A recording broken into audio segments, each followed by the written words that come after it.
Je m'appelle Mélanie Mutadu, je suis directrice des services à la population à la mairie d'Ajaccio. Et parmi les services placés sous ma direction, il y a bien évidemment le service des cimetières, qui se compose donc du service des sanguinaires et du cimetière de Saint-Antoine.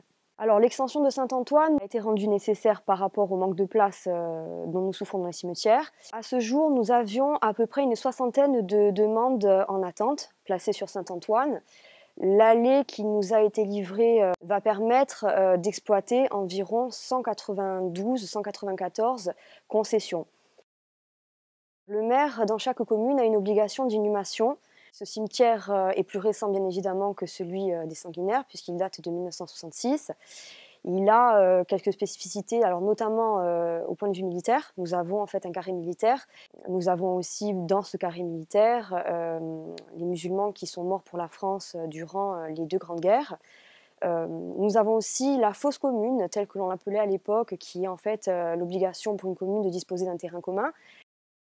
On a par exemple une concession qui a été construite en fait en soubassement et on rentre dans le tombeau par des escaliers comme étaient faits les tombeaux égyptiens. Chacun peut faire ce qu'il entend à partir du moment où l'emprise au sol ne dépasse pas la superficie qui a été accordée initialement. Je m'appelle André Facchini, je suis responsable du pôle travaux d'infrastructure à la ville d'Ajaccio, donc à la direction des grands travaux et à la direction générale des services techniques.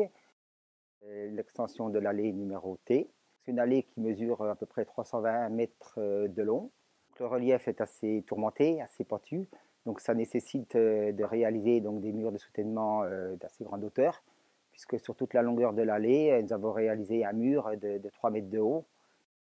L'aménagement paysager consistait à planter des oliviers en haut de talus et en parallèle, nous avons réalisé la mise en place de fontaines et de corbeilles. L'extension de cette allée T, donc du cimetière de Saint-Antoine, donc a un coût global de travaux donc de 1 070 000.